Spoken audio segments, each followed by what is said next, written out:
American living in Germany. Let's have a coffee chat. I wanted to talk about some things that I'm gonna miss when we leave Germany. There are a lot of things I'm gonna miss, which I have mentioned in some previous videos, but one thing I'm gonna miss, the milk.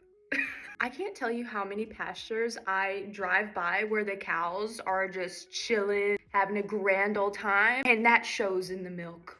The milsh, so to say. Going on with that, I'll also miss how accessible good quality food is here. When we buy meat at the commissary here versus when we buy meat at the butcher at the grocery store off base or at our local butcher or something, you can just visually tell that the meat is such a higher quality. Meanwhile, I feel like in the US, if you want to get any decent quality meat, you're gonna pay an arm and a leg.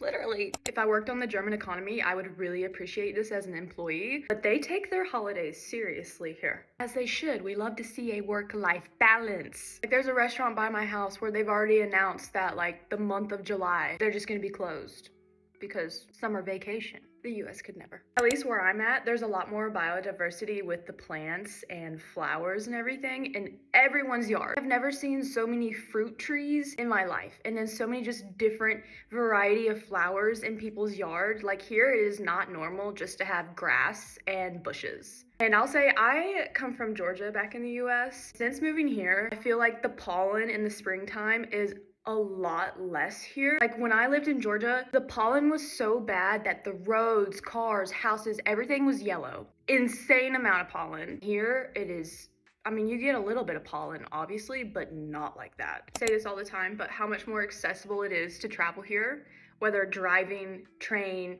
flying. Like the fact that within 30 minutes I can be in France. What do you mean? For instance, I was just talking with my family and like Josh and I have booked 3 trips to different countries, and those trips would be the same amount as me flying from like Savannah to Atlanta or Jacksonville, Florida to Atlanta, Georgia. Why? Like in the US, I feel like it is both domestically and internationally, it is harder to afford and plan travel. Anyways, I have finished my cup of coffee, so that is all the chit chat for today. But there is 1,000 things I'm gonna miss about living in Germany, but we have no idea where we'll be in the next 2 years, so maybe stick around for the journey. I don't know. I'll be here.